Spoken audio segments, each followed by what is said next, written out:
Ara sí, i a l'Eurolliga de bàsquet el Barça Rigal ja està classificat per la segona fase gràcies a la victòria d'ahir a la pista del Brose Baskets alemany per 66-86. Els blaugrana són l'únic equip invicte de la competició després de 6 jornades. El Barça Rigal segueix imparable a Europa. L'equip de Xavi Pasqual va passar per sobre del Brose Baskets amb una gran actuació a la segona part. La defensa i l'encert de Pete Michael, el millor del partit amb 17 punts, van ser claus per certificar el pas al top 16 per 66-86.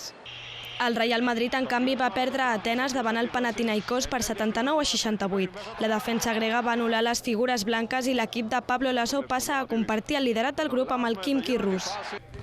I a l'NBA, Mike D'Antoni ha dirigit el seu primer entrenament com a tècnic dels Lakers. Tot i que va amb crosses per l'operació al genoll, D'Antoni s'ha mostrat molt actiu i d'entrada ha deixat clar que confia cegament en Pau Gasol.